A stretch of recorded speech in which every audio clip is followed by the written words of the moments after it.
Welcome, ladies and gentlemen, to my live stream, Global Agent TV.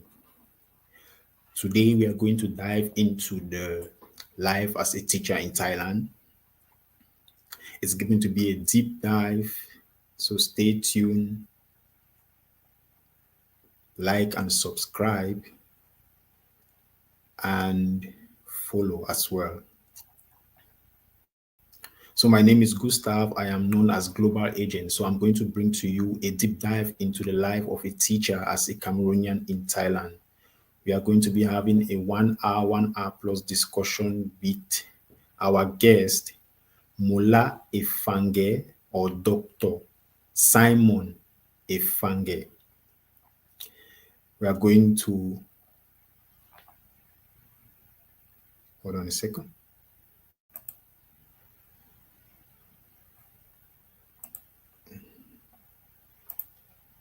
Okay, he's here, Mola Efange. Okay. Ladies and gentlemen, I present to you Mola Simon Efange. He is the president of the Cameroonian community in Thailand. He is also the president of the Bakweri community in Thailand. So he's doubling as the president of the entire Cameroon community and the president of the Bakweri community in Thailand.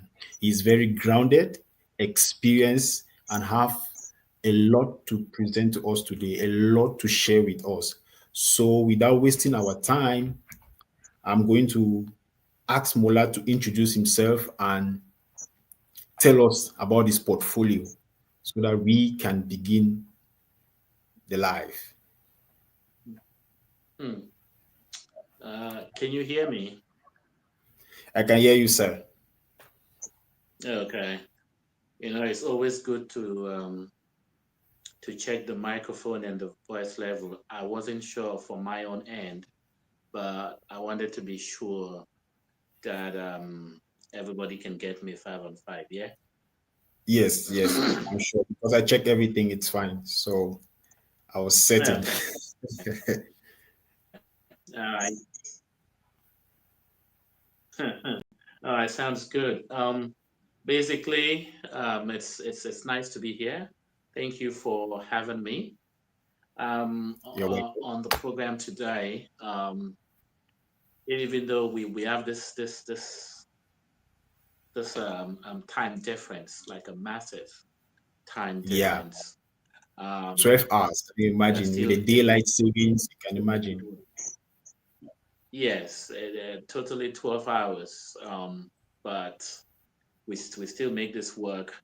So basically, my name is Simon Mauma Efange, and I hail from the southwest region of Cameroon.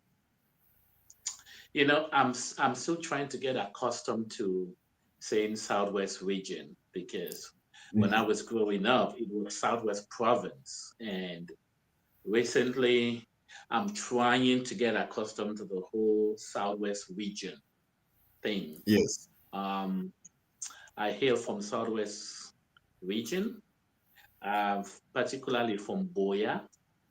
Um, Now, if you have to go into Boya, specifically my village being a Bakweri, a son of the soil, I come from the village called Wonganga.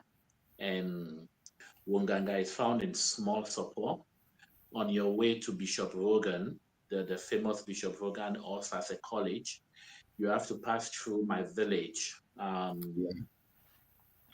somewhere around Long Street. This is not for any advert purpose, but it's just behind Hotel Memos. Um, Okay. so that's where my village is located. Presently, at the moment, it's more or less of a city than a village because development has taken over, and there's even a tarred road literally passing right in front of our family residence. You can stand in front of our residence and grab a taxi. But when I was growing up, that was a lost cause. Um, so I am a Bakwarian, as my name gives it away, Mula Efange. Um, I grew up in Boya, went to Catholic school Boya Station, the famous Okay. Catholic school Boya Station, which is directly opposite the education office in Boya. Mm-hmm. And then after that, upon completion of my primary education, um, I also relocated to the US. I relocated to the US as well. I will. I Okay. call the state of Minnesota my home. That's my home state. Um, for those of you who know it very well, it's called the state of 10,000 lakes. Um, we have so many lakes, the Midwestern part of the US, and it's one of the coldest states in the Mhm. US because we're just bordered to Canada. I remember Okay. when I was in high school, we used to go all the way to Duluth, Lake Duluth, which is just the border of Canada, to do ice fishing when places are so freaking cold. Mm. Um, so um, so I went to high school. After high school, one thing so many people don't know, I actually enlisted in the army. I was in the Mhm. US Army for 1 year. I was in the Okay. air traffic control regiment, and sometimes it's not everything that is your calling. So after a year, I kind of like this isn't what I want to do anymore. So Okay. I left the US, went to Cameroon, went to the University of Buea. I read biochemistry. I minored in organic chemistry. Okay. Um, Wow. at the University of Buea, I was very, very proactive. I was very, very proactive. Those my days. A lot of people would remember Efange. Mhm. um, before I was doing my last year of university, I was Mhm. recruited by the Catholic Mission, the Catholic Education Secretariat, to teach chemistry at one of the schools that was just opened in Moyuka. So Okay. basically, I was doing literally what I was doing was I was going to school and working at the same time. You know, Okay. so my last year at the university was very hectic because I had to juggle a lot of things, teaching chemistry Mhm. and being a student at the same time. Fortunately, the Education Secretariat, Dr. George Ketze, Reverend Father George Ketze at that time, was very Yeah, I know him. understanding because my services were actually needed as a chemistry teacher in that particular Okay. school, given that it was a startup school. So the school bus would take me to the university to attend lectures. After that, bring Mhm. me back to school. I would teach and do other work. So finally, I graduated somewhere back in 2008. Okay. I continued teaching with the Catholic Mission, and then Mhm. somehow by the end of 2008, getting to 2009, I moved to Thailand. When I moved to Okay. Thailand, I started teaching science, general science. It was in Thailand that I heard of a subject called science because, back home in Cameroon, when we talk of the sciences, you have biology, chemistry, and maths and physics. Um, Okay. but here in Thailand, it's more like combined or integrated sciences because it's a mixture of Mm. all the three subjects in one. So I started Okay. teaching science, and then at some point in time, I decided to further my education. Um, Okay. I took up a master's degree in education, um, and I finished that as well. And I always wanted to put myself at a position, you know, we're going to talk about this more, but just to give a heads up, um, being a person of color Yeah. generally, and being in Asia, it's you are already working on a minus, just the fact that you are a person of color. So Hmm.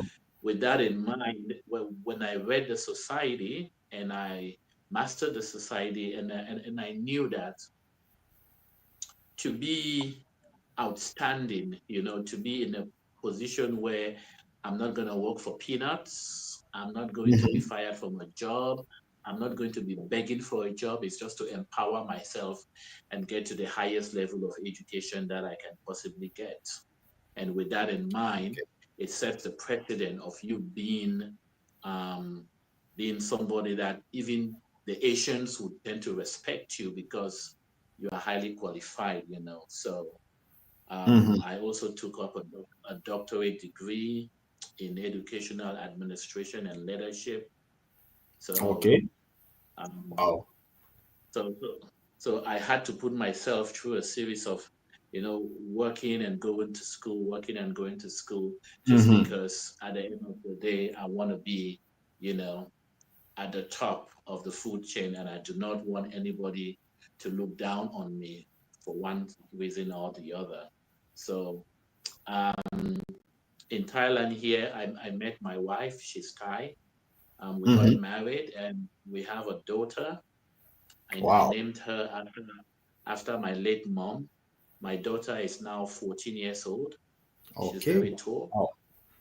Plays basket plays basketball. She's getting taller than I am anyway. So That is usually normal anyway. that is usually the case. Hmm.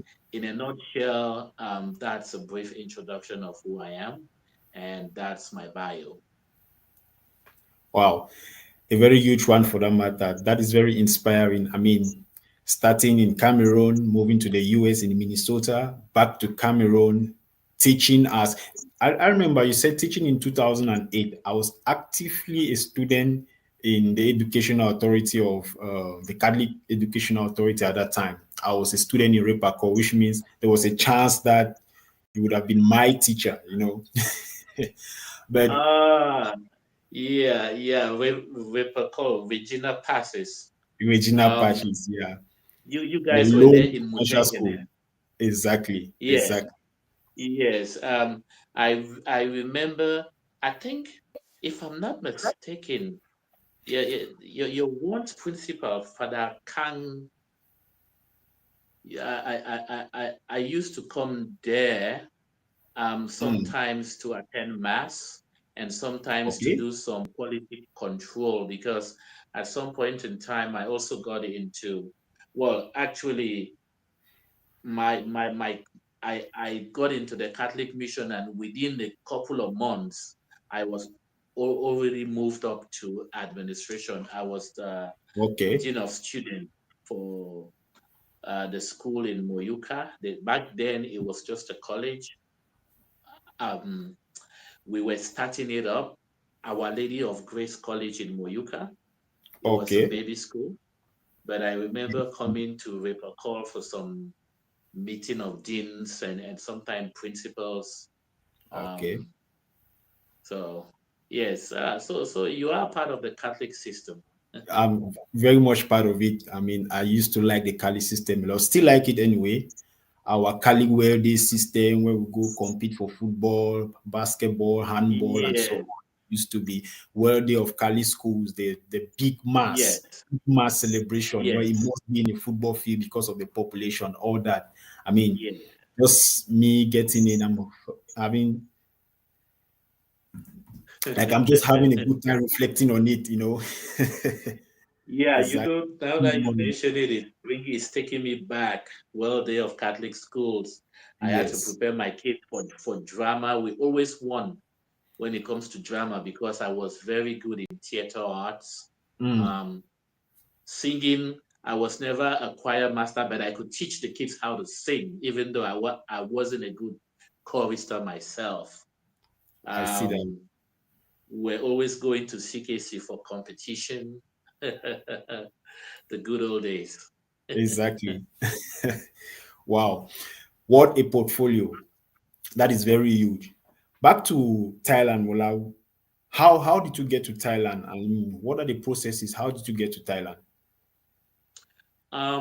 So now this is a funny story. Um, Thailand was a destination for a high school reunion. I went to Robbinsdale's Armstrong High School in Plymouth in Minnesota, and we were having Okay. a high school reunion. So um, Okay. the the graduation class, we decided that we're gonna come to Thailand, and at that point in time, it was a little confusing to me. I didn't really know much about Thailand, you know, and so when back then you had to send your passport to Lyon in France to get a Mm-hmm. visa. Uh, Oh. so that was done. That was done. I got my passport back. Um, so I came to Thailand. We did everything. We had our reunion, and then we met this girl. Who was like she was like, do you guys know that um you guys can get teaching gigs here in Thailand? Mm-hmm. You know. So then I started thinking, this is a very good opportunity, but Yeah. because of our skin color, my skin color particularly, it was a bit Yeah. problematic. At that time, Thailand was not exposed, Um, Mm-hmm. Bangkok was not really much of a problem, but the outskirts of Bangkok, that was a huge deal. So getting a job was very, very difficult at that point in Yeah. time when I had decided to stay. Getting a job was nearly to impossible, Mm. you know. And I Mm-hmm. remember I had to do visa runs. So at that time, the neighboring countries were very open, Okay. you know. Neighboring countries They like were very, very open, and you could just hop in, like Cambodia, okay. Myanmar, Laos, Malaysia, Okay. Singapore. They were very open. They Mm. were very open. Um, Okay. I remember going for my first visa run in Cambodia. Um, it was pretty straightforward. You just rush over to the Cambodian border. You get a visa right there on the spot. You pay 1,000 baht, Mm-hmm. and you hop into a private car because private cars were doing the journey, and you would Mm-hmm. drive from the border all the way to the capital city of Cambodia, Phnom Penh, Mm-hmm. which is about 8 hours drive. So when you get there, you go to your hotel. Mm-hmm. Um, it, it was a very interesting Yeah. experience because Cambodia, um, first of all, it was colonized by the French. So Okay.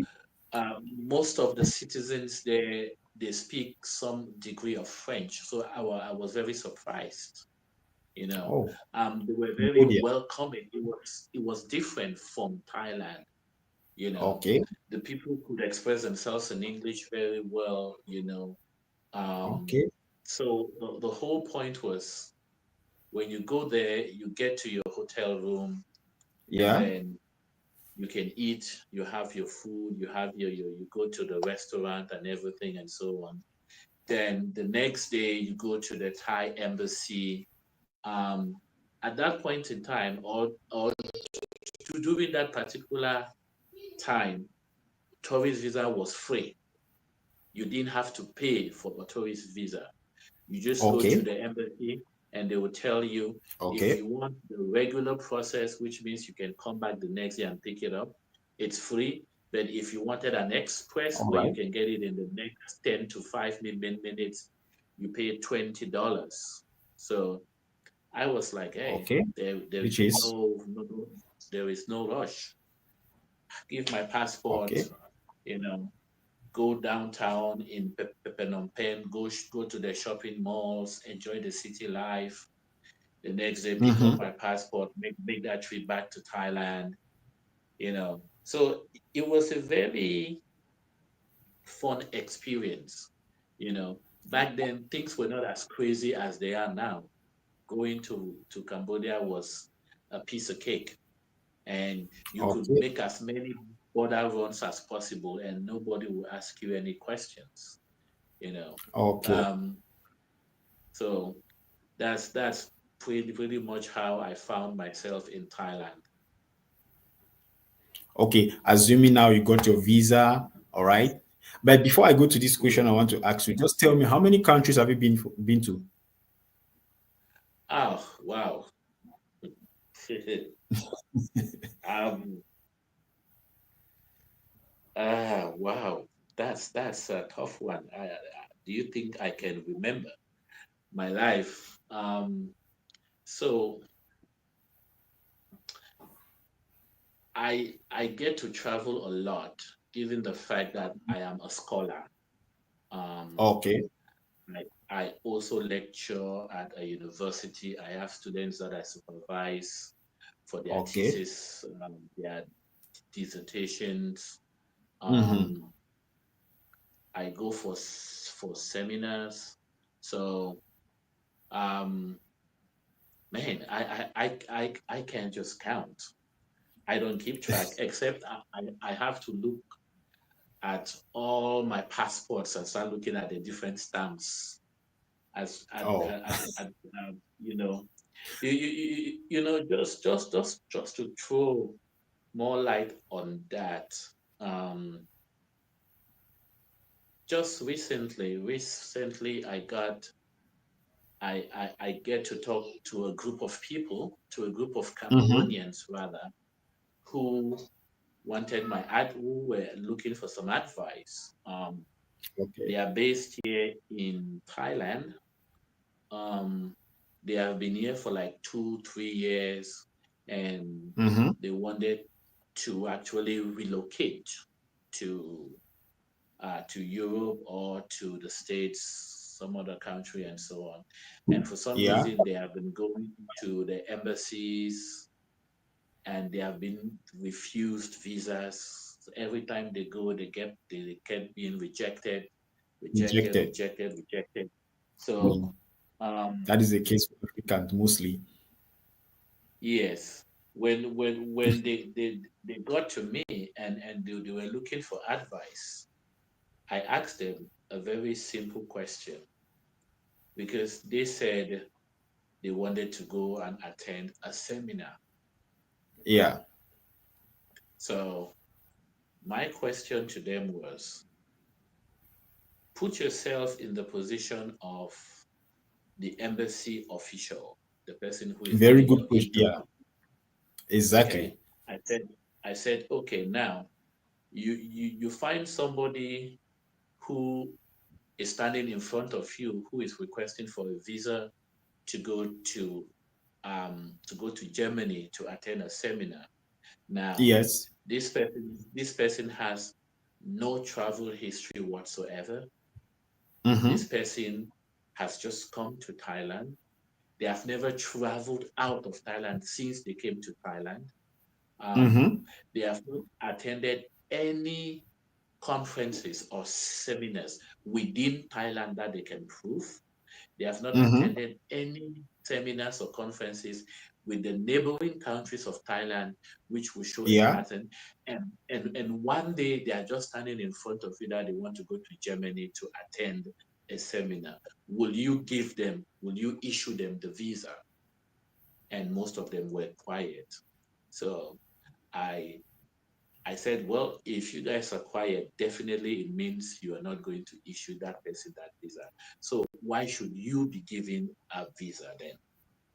You know. So, So um, Doctor, I understand you, but why can't the embassy or the embassy in question just say, okay, let us offer you this experience. You have never been to this place, you have never been to this place. Let us give you this experience so that come to Germany and then you get the experience that you need. Why can't they see it like that? If your documents, for example, are always correct or perfect, why would they focus on that? You don't have traveling experience, so we cannot give you the visa. Why don't you just ignore that? All right, you're coming to Germany. Germany will be your first experience, and then you move on from there. Okay, you see, that's a very good question. It's pretty much the same thing as the same thing as if you are fresh out of school in the US. They say you are fresh off the boat. If you are fresh Mm-hmm. off the boat and you are looking for jobs, right? You're looking for Yes, jobs, and do you realize that in every advert that you see, they will put at least 2 to 3 years experience, of and course. you start asking yourself, well, if you guys don't give me the job, how will I get the experience? You Mm-hmm. know, so Yeah, it's pretty much the same thing. Um, nobody wants to be nobody wants to be the one to take that chance, to take that that. opportunity. You know, that Mhm. risk of it probably going bad. Yeah, It's a risk. Um, in terms of traveling, the immigration officers have been built in such a way, or they have studied psychology in such a way that mhm. not every story adds up, you know. Okay, And that's true. what they are more interested in is for you to be able to prove beyond reasonable doubt that when you go, you will come back. Sure. And for you to be able to prove that when you go, you will come back is to have that traveling experience already. You Okay. see, so Mhm. it's not rocket science. Now, if you tell me, truth be told, I told them, if you told me that you wanted, this was a very important seminar, you want to get that experience, I start to doubt your story, because in Thailand, there are so many of these seminars that are being organized every single year, and you've never attended any one of them where you Any don't of even them. need a visa. Wow. You don't need a visa to attend it in Thailand, and you didn't. So why do you think I will be convinced that giving you a visa to go to Germany, you will come back to Thailand when you have no track record? You haven't proven beyond reasonable doubt that you're going to live up to your words, you know. And then Mhm. worst of all, when I look at your job stability, I see that you've moved jobs within the last 2 years. You've moved jobs like twice. And then I look Mhm. at what you are getting as a salary. It's kind of questionable, and it tells me Mhm. that, you know, you are just looking for a way out to relocate somewhere else where you would be of public nuisance because you'll be living off the government and the tax, you know. Okay. So Yeah. putting all those into place, it's very easy for you to be refused depending on the route that you're taking. And I tell them, charity begins at home. There are so many Yeah. conferences here in Bangkok. If you have a proven track record of always attending seminars within the kingdom, Mhm. then you start going to places like uh, you go to Singapore, which is visa free for Cameroonians. For You get that stamp Cameroonians. Yeah. on your passport. You know, the next time you go to Malaysia, the visa is just 1 day, provided you have Mhm. it's very easy. You go to Indonesia with all that. You go to Japan. Japan offers very good seminars and so on. And when Yeah. you come now and say you need to attend this seminar in Germany, anybody in their right state of mind will not refuse you a visa because you have a proven track record of Track record. professional and academic development that you have been doing over the years, you know. Very important. So Yeah. So people don't see that, and people waste all this money because when you pay all those registration fees for those embassies, they are non-refundable. You know, Exactly. That's the thing. So you must get it right. Make sure you hear that, please, yeah, people. If you want to attend an interview or a visa or anything, get prepared. Preparation does not mean you should prepare for the interview. Prepare your documents, prepare your profile, prepare your history, everything. Make sure once you land into the consular or the embassy, they should be giving you a yes because you are very qualified for that visa.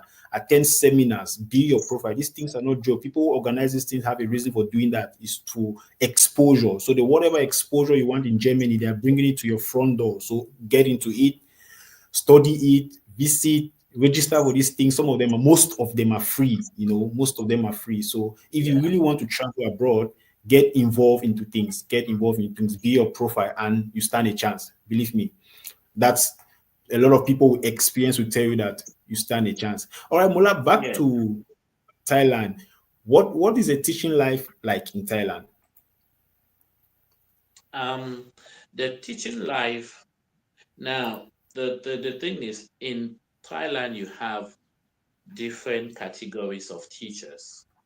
Um, the Thai educational system has been designed in such a way that it has so many pathways. Yeah, You have people who work at a typical Thai government school where their sole job there is teaching English conversations. They want the yeah. kids to just learn how to communicate in English. Um, Okay. you have people who work in an English program school, a full immersion English program school, where all the major subjects are being taught in English from all the core subjects, rather English, Mm-hmm. math, science, physics, and so on. Um, and you have teachers who are working at technical colleges, you know. So Okay. you have all these different categories of teachers, and then you have teachers who are working in elementary education or the Mm-hmm. early years program, teaching the younger kids, the kindergarteners, and so on. Mm-hmm. Oof, you have to be really patient to do that job. So, um, so with all this category of teachers, each of them have a different way of teaching when it comes Mm-hmm. to Thailand. Because for like the kindergarten children, by 1 p.m. The Mm-hmm. school is out, school is done for them. You, the teacher, you just have to just sit and prepare your work for the next day. You have time for preparation and so on. If you are working in a typical Thai government school, some of these schools are very huge, and you are teaching Mm-hmm. about 25 to 20, 23 to 25 periods Yeah. per week, which means Pretty much the same with Africa. yeah, Mm-hmm. inside one day, you are just moving from one classroom to the other, and you have probably just your lunch break, and you are off school by 4:30, Mm-hmm. and you have those teaching in the English program Mm. where you just get to teach one subject, and sometimes Mm-hmm. you have about maybe just 15 or 16 periods in 1 week, and then you have another category of teachers who are working in an international school. Mm-hmm. Now, an international school, it's purely English.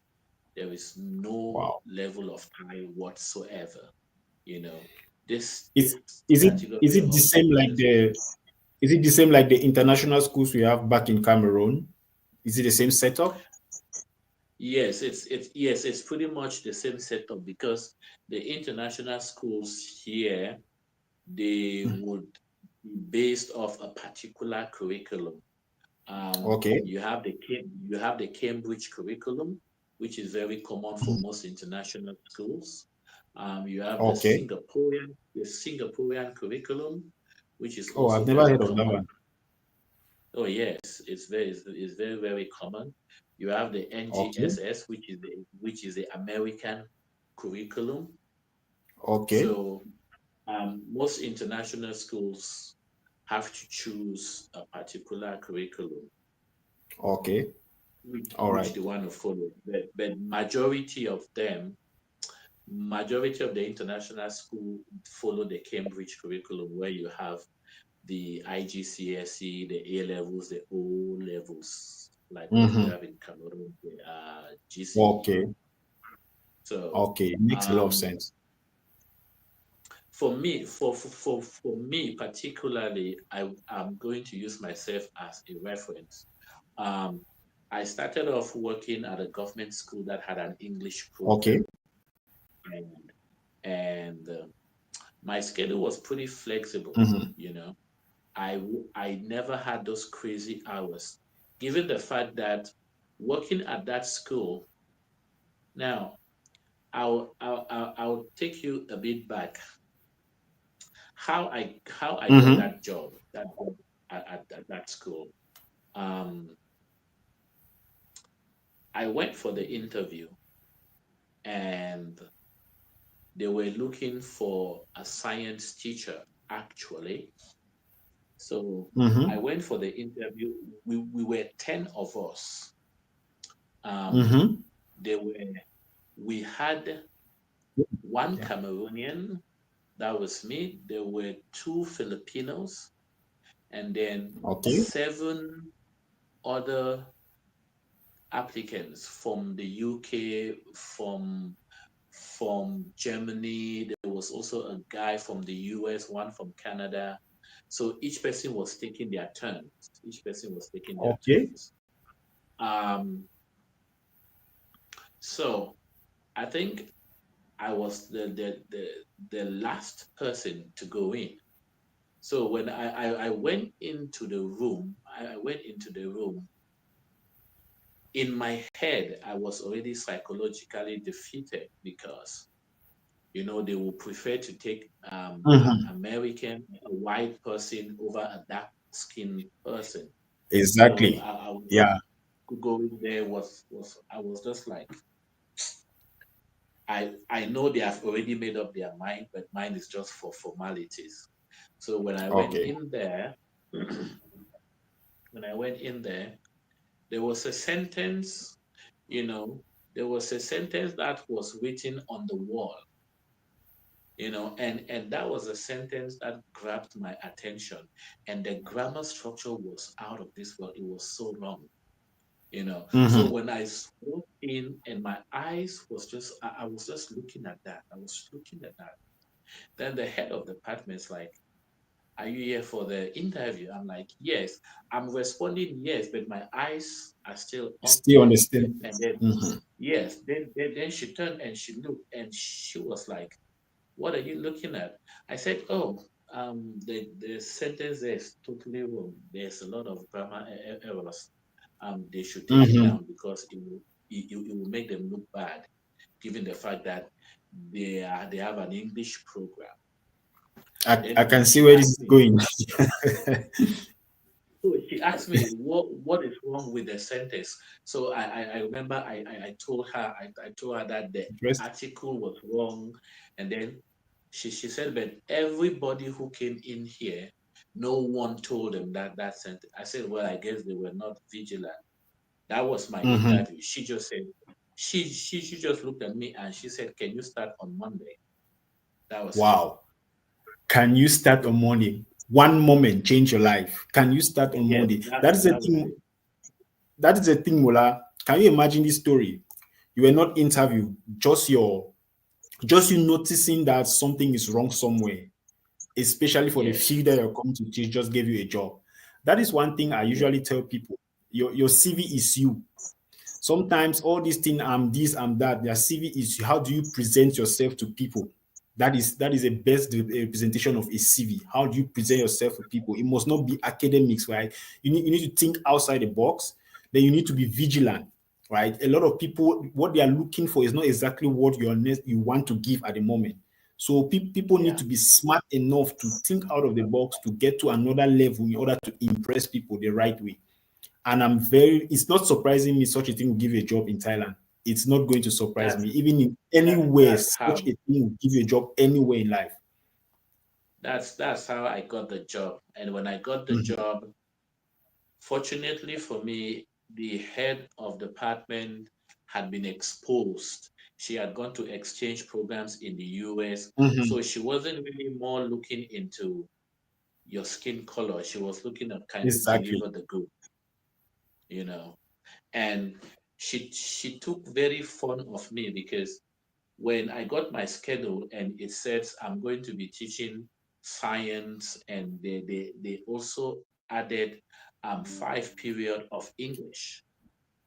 I went to her Mhm. office and I asked her, I said, why do I have English on my timetable?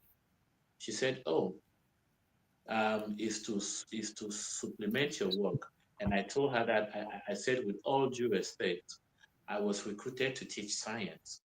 If I wanted to teach English, I would have gone to the university and Mhm. took a bachelor's of education in teaching English, but my degree says a bachelor's of science in biochemistry. I'm not an English teacher. I'm a science chemistry teacher. Exactly. She was very impressed. And I said, please, this is one common misconception you guys have. It's not everybody who speaks Mhm. English that can teach English. English. So they, they should they should not be fooled by all this. And she was very, very impressed. She was very, very impressed. You know, this is a black Good. man speaking like this, you know. And I kid you not, 2 years in that school, I was made the head of HR for that school, Wow. you know. So, And at that just what point, you're saying, a lot of people are yes, sir people. Go left, yes, sir. yeah, Go right, yes, sir. You know, so and that is not good for a professional environment because not everybody is impressed with everybody just follow all the orders. It's a good thing, no doubt, to follow orders and instruction, yeah, but sometimes some things need you to use your bring something different. So your yeah. experiences with that woman make a lot of sense because I mean you are a professional science teacher, you're not an English teacher. No, But first thing I'm first, not you an came and English. you corrected the grammar spelling on the wall. So that Yeah, was very catching for her. yes, you know,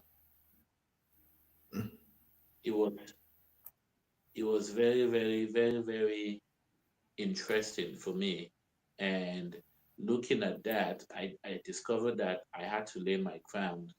So when I was promoted to the HR for the school, my teaching periods reduced a lot. So I never Yeah. had a lot of teaching periods.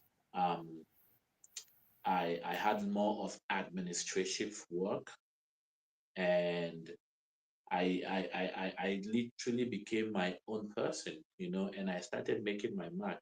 I worked at that school for over 8 years, you know, um, and it's with them that I got my master's degree. While I was teaching with them, I got my master's degree, and when I got my master's degree, the school principal, you know, approached me and said, I want you to be in the on the panel to create an English program for the school. So I joined the other Thai teachers and I had to help in writing the curriculum for the English program.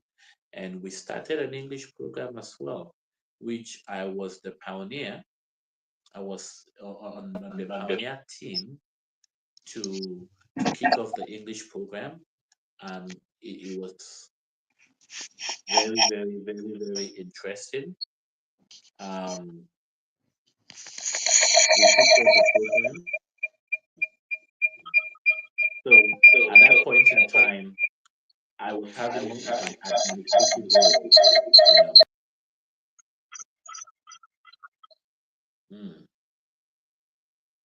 Is everything okay at your end?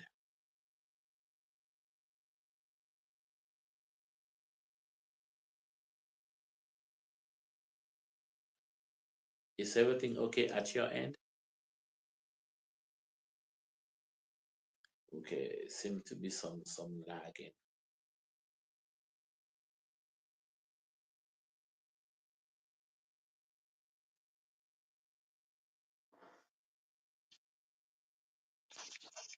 Yeah, is everything okay at your end? Yes, everything is okay.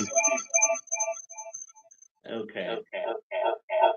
So generally, um, as a teacher in Thailand, your life is pretty easy. By 4:30, you are done, and you Mm-hmm. have the rest of the day for you to do whatever you want to do. Um, you can catch up with friends. You can go play soccer with friends. You can go to Mm-hmm. the gym. You can go do sports. You can do shopping. You can Netflix and chill if you want to. Exactly. Um, you can catch a movie at a theater or at a cinema. You can hang out, or you can just stay at home and cook. Some people would decide to work extra after school at language centers or tutorial centers. Mm-hmm. So, um, being a teacher in Thailand is very flexible depending on how you manage your time. You don't Mm-hmm. have to think it's not like the US where you have to work 24/7 because you got to pay the bills, you have to pay bills. But Exactly. Thailand, I mean, for us at the international school, we start classes at 7 a.m. in the morning, and by 2 p.m. we are done. Mm-hmm. And you can just go home if you want to go home. If you want to stay and participate in extracurricular activities, you can. But after 2 p.m., that's it. That's it. You are good to go. You are good to go. You can just go and you know do whatever you want to do. So it's pretty fancy. That's how I can put it. It's pretty Mm-hmm. fancy, and it gives you a lot of time on your hands. So depending on how you manage your time, the teaching life is pretty flexible, and you get to determine how you make it work. I hear you. Okay. Well, now I remember you said you had interview with 10 people and then you got the job because of one unique situation that you call attention for. Is there racism? Like, is what is the racism situation in Thailand? Are the Thailand people racist? Oh, Like, oh, unfortunately, it's a sad situation that um, there's a lot of racism in mhm, Thailand, and a lot. having yes, having a dark skin doesn't do you any favors. Mm-hmm. Um,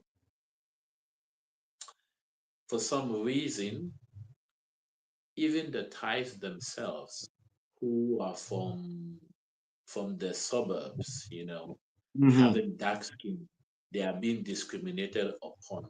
So for some reason, um, Thai people believe in having a white skin or a toned skin color for some reason. And they see that as being superior over dark skin. And that is just absurd. Mm-hmm. So there are times where you will see an advert, you will see some of the most racist adverts. We are looking for a teacher, must be an English speaker, Mm-hmm. must be white skinned. They even use the word white skin, White skin you know. Ah, must be it's very, European. very sad. Sometimes the go specific must be European. Must be a European. So it's so absurd. I'll tell you one experience that I had where I experienced racism. I don't know if the HR was just not vigilant or did not pay attention, because I said in my CV, Mm-hmm. and I sent in my passport copy as well, Yes. which tells you everything about an individual looking at a passport copy, right? Yes. And they called me for an interview over the phone, and I spoke to the lady very well. We had a nice conversation. She Yeah. said on Monday, can you come down and sign the contract? So that godforsaken Monday, I went down to that school. And when I said, hi, this is Simon, she's like, Simon? Like, yep. She This is looked not at a me. combo we're expecting. She said, but the Simon that I spoke to is white. I'm like, oh, is there another Simon? Then she looked at and she said, uh, are you Simon Afange? I'm like, last time I checked, yes, that's me. Mm-hmm. And she was so confused. She was like, oh. Then she started speaking Thai, but she Mm-hmm. did not understood that she didn't know that I could understand Thai. Okay. So she was speaking to the colleagues like, but the person that I spoke with, the accent sounded like a white, sounded like White. an American, sounded like. And I just told her, as I said, is this going to be a problem? She said, oh, the director is not in. Just go, we will call you when the Okay. director is here. I just knew that was just a way to get me out, you know. So I felt so sad, because what I've been trying to pass across to many times that I come across Mm-hmm. is that it's not the skin that teaches, it's your ability, Exactly. your brain, it's not your skin color. So it's very common in Thailand, and I've seen a situation where a dark skinned person has been employed, and when they got a white person, they had to replace, The black you know. skin person. Yeah, which is very sad. So um, I've also been faced racism where I went to a hotel. I was traveling with my family. Mm-hmm. So I told my wife and daughter to stay in the car. So I went up to the hotel to ask if there were rooms Mm-hmm. available. And the lady said, oh, it's full. And I was a bit confused, because I just checked on the internet and it says they had available rooms. Yeah. So I left and I came back to the car. I told my wife Mm-hmm. that you go check. She went there. Oh, there were six available rooms. And the lady said no, So no room. so when she called me on the phone and she said, come, there are rooms here.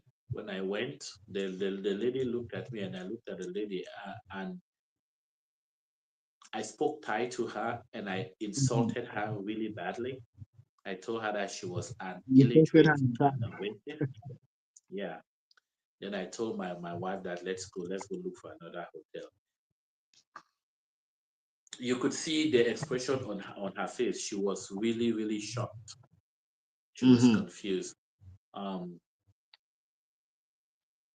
I speak Thai, but I don't make people know that I speak Thai. So it gives me an advantage, an Okay. edge.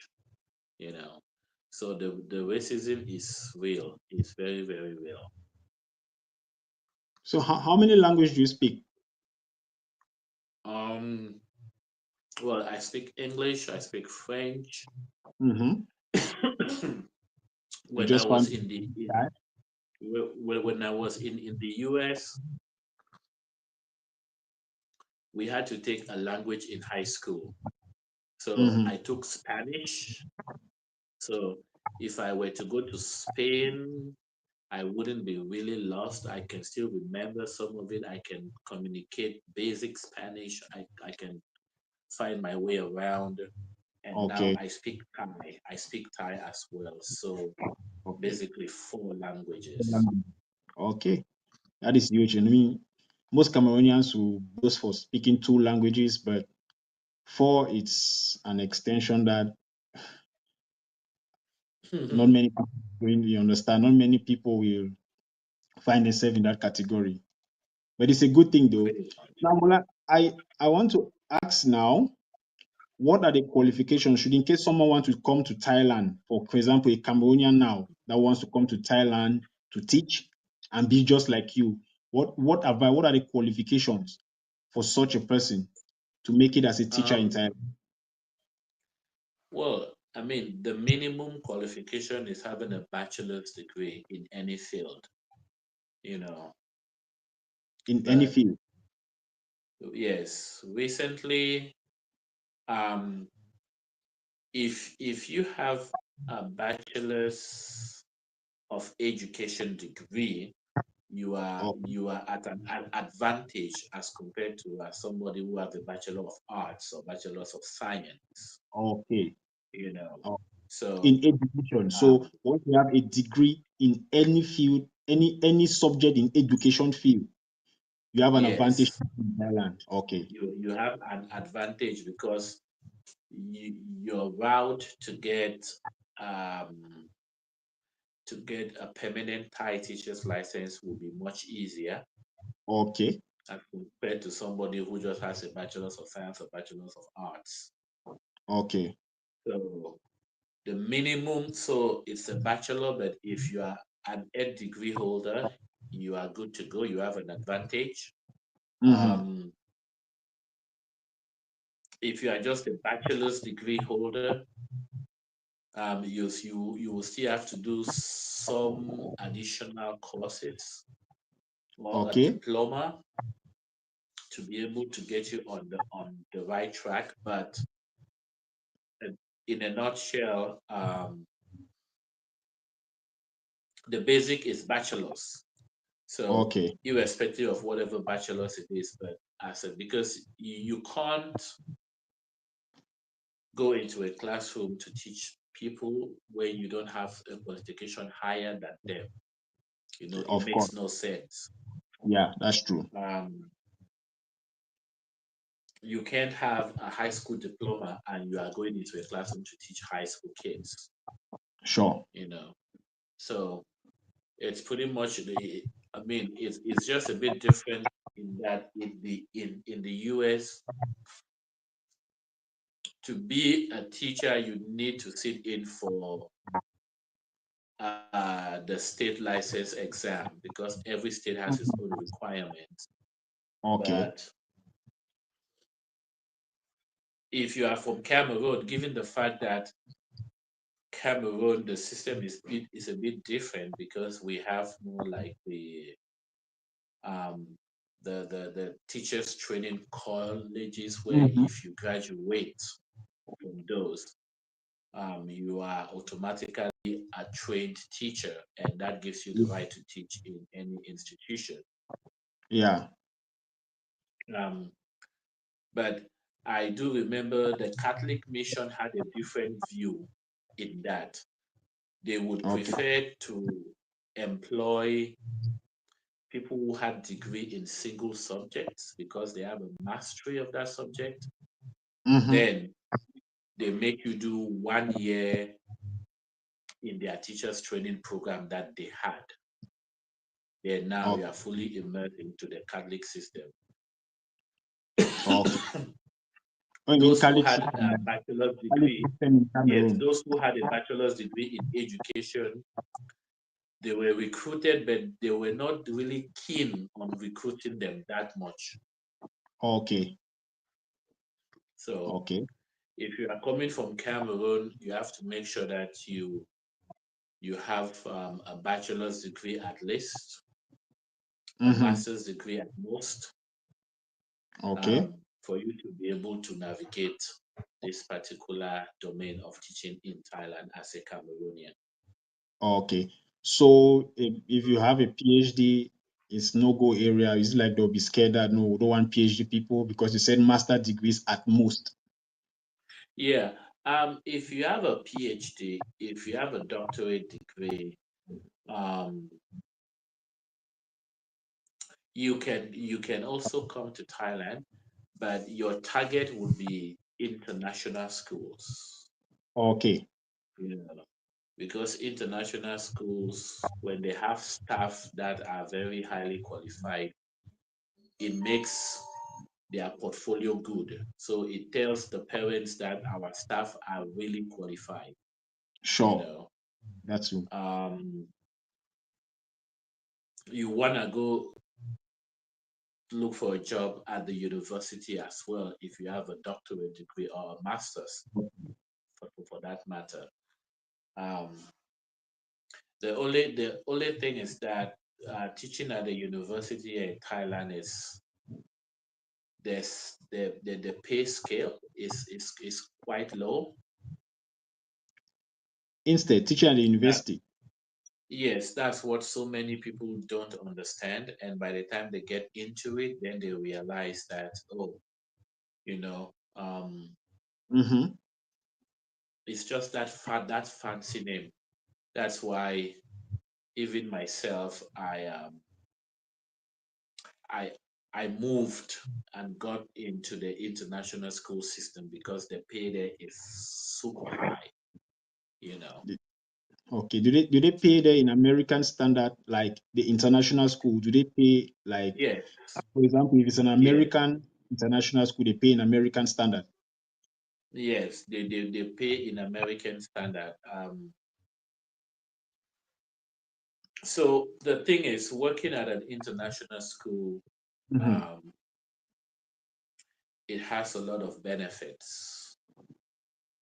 Okay. First, your basic pay package is super. It's commensurate to your qualification and your Okay. experience. Okay. You know, they try to match it up. You should anyway. Um, you yes, you have things like a contract completion bonus, which is an equivalent of 2 months of your basic salary package. Wow. Wow. Um, you have a housing allowance. You have a housing allowance where at most it can cater for your housing of um, a two-bedroom, two-bathroom apartment with a kitchen, you know, Mm-hmm. living in Bangkok where housing is very expensive. Mm. Um, you have your flight allowance, so they pay you a round trip for you to go home at the end Mm-hmm. of the year and to come back. Wow. This is for You know, international schools only.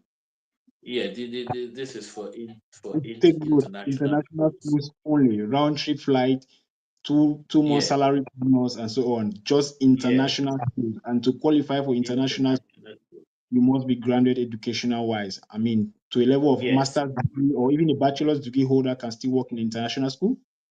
yes. Even a bachelor's degree holder Okay, can work at an international school, okay, but you must have had really good experience in terms of the subject that you teach, and you have a proven track record.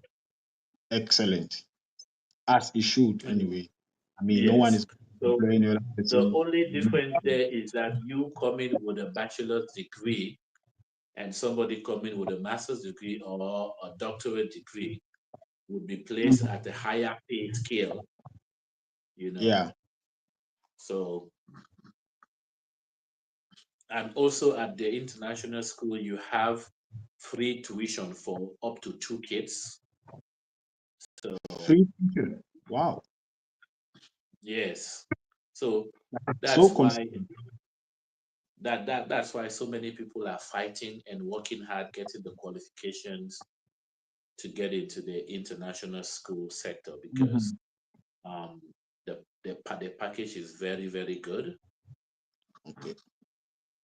and different international schools, because there's a high level of competition, they are trying to upgrade their packages, you know, Okay. to attract quality teachers, Excellent. you know. Now, doctor, what happened is most people will not be qualified to teach in international school. And even if they qualify, right, there are so many of them that not all will be taken. So for the normal local government schools in Thailand or normal private school in Thailand, what is the salary range that people can be paid? What is the salary range in respect to the living condition? Um, so uh, that is related to the environment that you find yourself. Okay. Take for example, you are living in Bangkok Mhm. at the normal regular government school. Yes, You are probably looking at about 35 to 40,000 Thai baht per month which is to be which is able. equivalent to how much in CFR? Just give me 1 second. Let me punch that. It's very important because we hear Thai, but a lot of people don't know the equivalence in CFR. So then we will check. It's not Uh, like it's difficult to have. Let me punch that number. Convert Thai baht to. So if I say, let's say 35,000. So 35,000 Thai baht from the Mhm. online conversion, that's going to give you approximately 615. Yeah, 615,000 615,000. 900. Yes, six. So just say 615,000. Okay.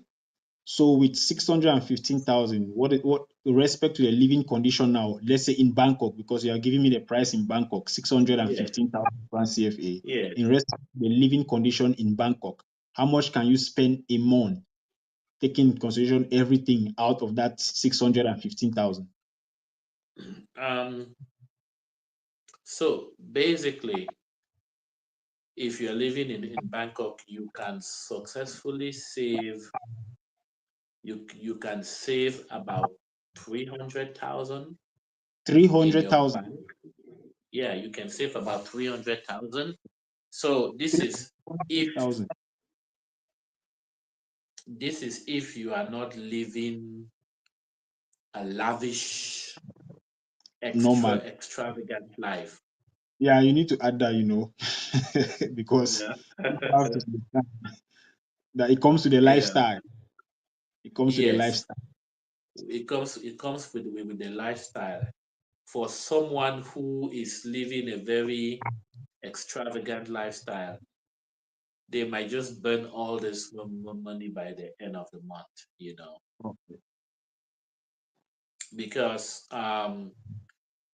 there are some people who live in Bangkok, but they will look for low housing Mm-hmm. areas where the rates are very low, Mm-hmm. and they manage their budget where they commute by the sky train or the underground train, or they use the bus, Mm-hmm. which is very very affordable.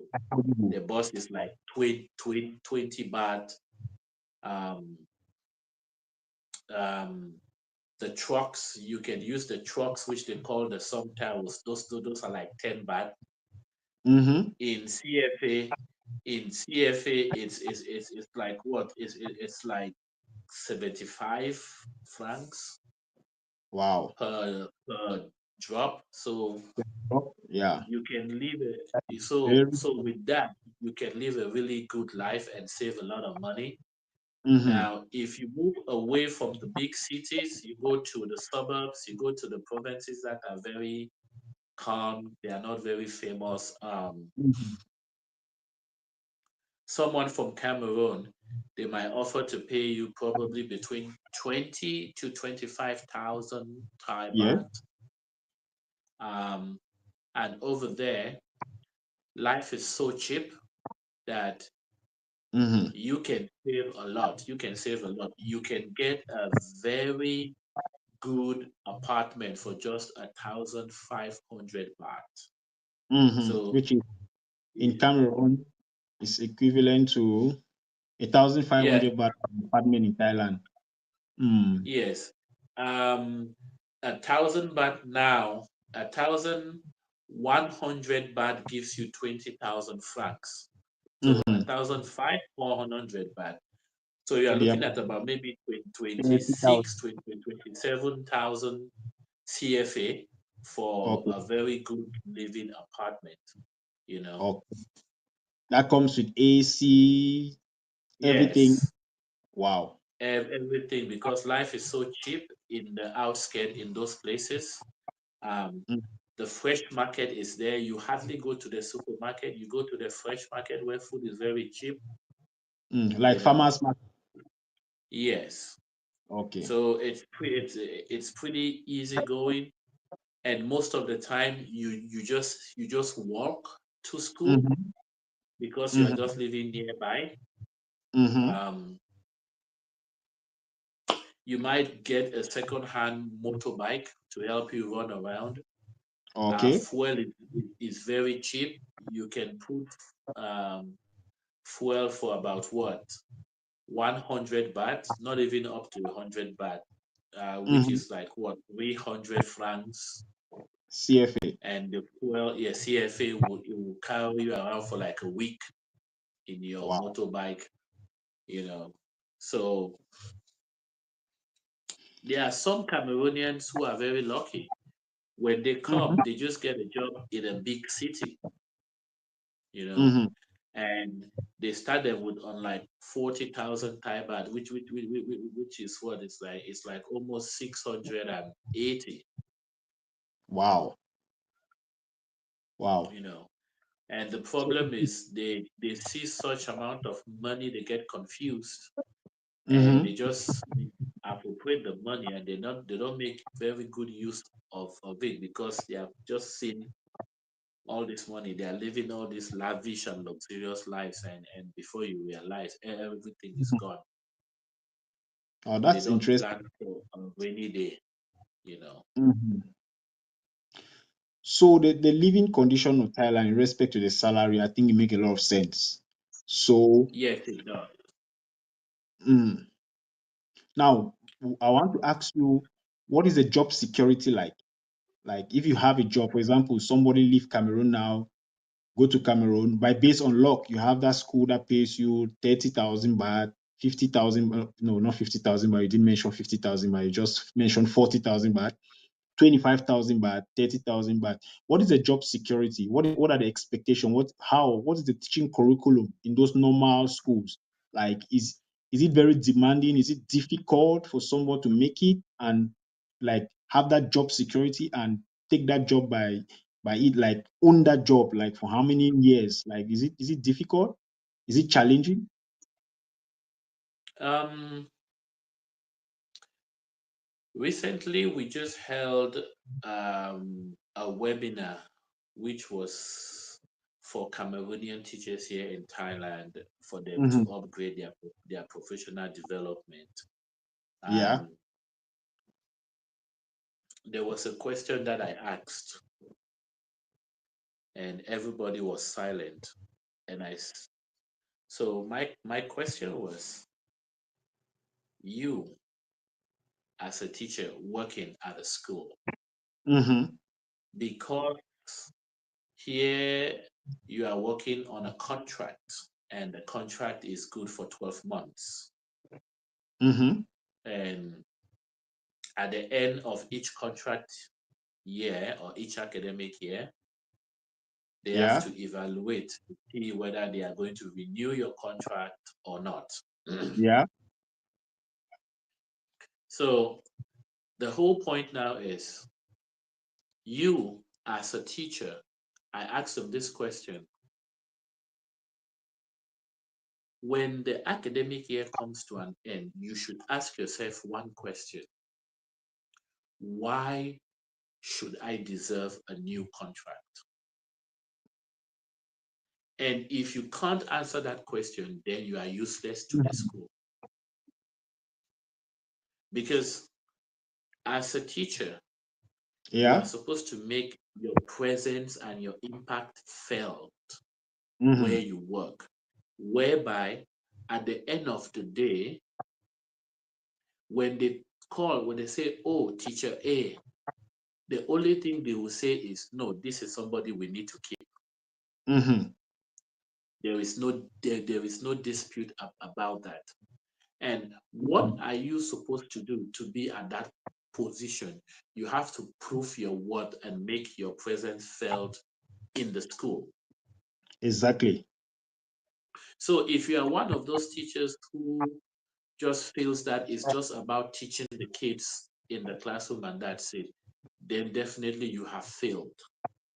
Normally, yeah. What is the thing? What new something, anything? Is there anything new that you have brought to the school?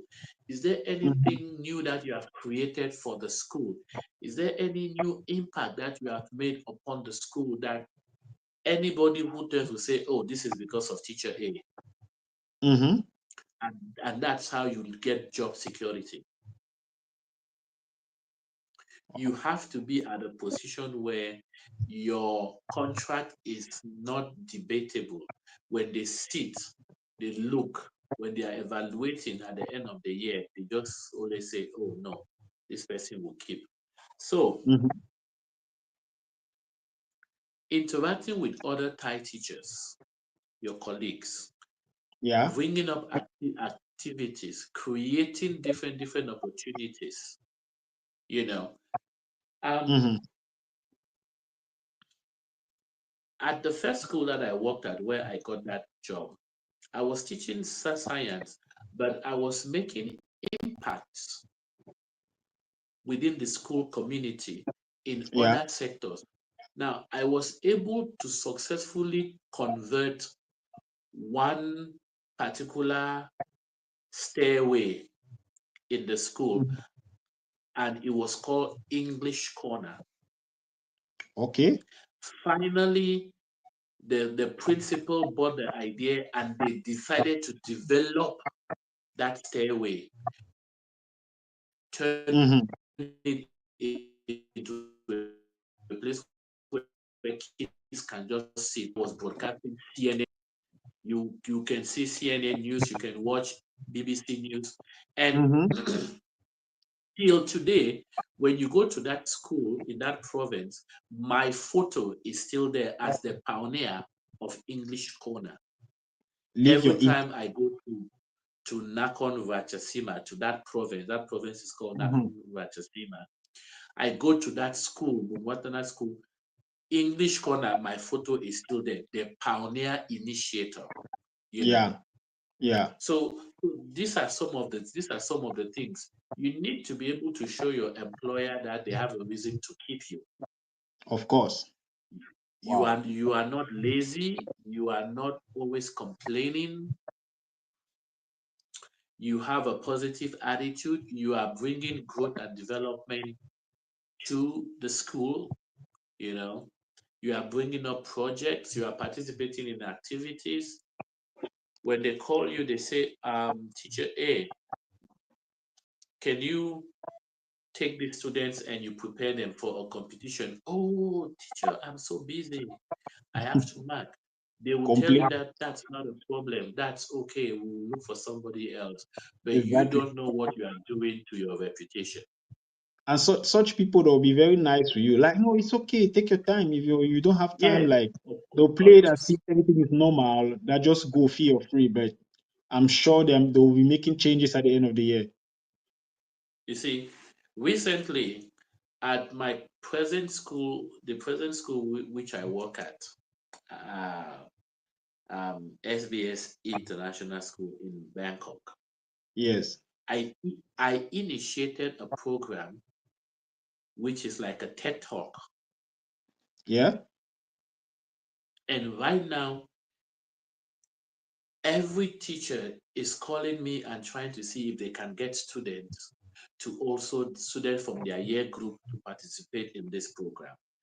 Okay. And the first TED Talk is I told one of my students, I, I I just told her, I said, do you know something?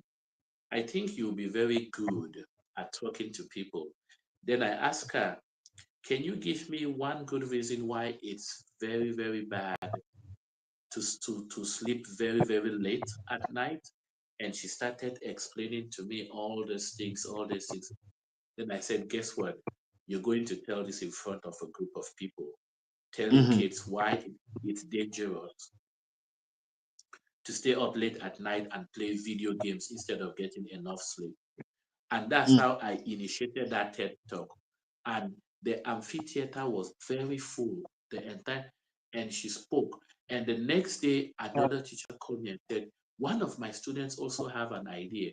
They want to talk about the importance of Mm-hmm. homework, you know. And you see, so now the school now is asking me to put a structure for this Exactly. particular, and let's make it now like a weekly event where every week. So you see, when you think of that talk, you think of Prof. Ifange, Mm-hmm. Mm-hmm. you know. So you're making your roots. You see, you don't have, this is what I tell most of my fellow Cameroonians. Um After school, you have all this time in your hand. You are done at 4:30. You have all this time. What are you doing with this time? You are not putting it into good use.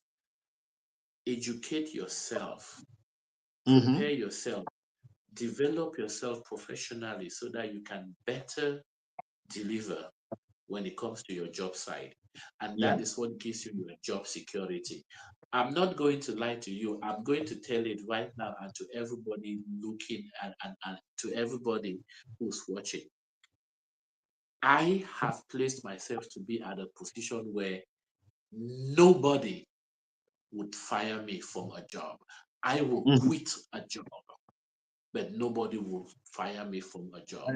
I Yeah. will tell them when I have had it and I want to leave, Mm-hmm. because I have put myself in a position where I can contribute meaningfully to the development of any institution the moment I get it. Okay. It's as simple as that.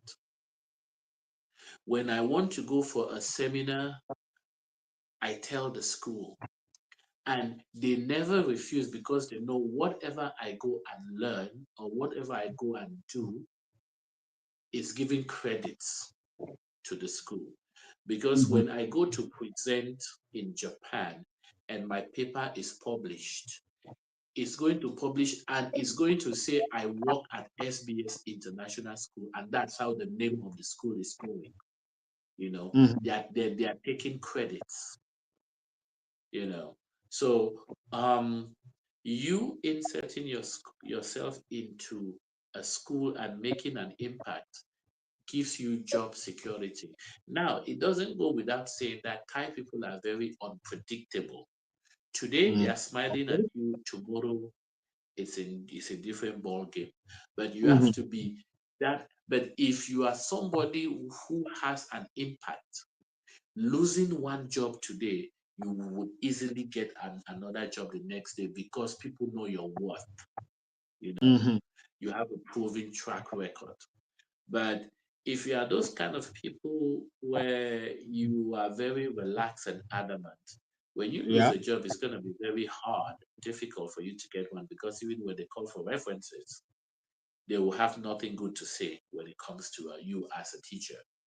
So keeping a clean sheet and being very proactive, inserting yourself into an environment gives you some degree of job security. It doesn't give you a full 100% of job security, but it gives you some degree of job Okay. security.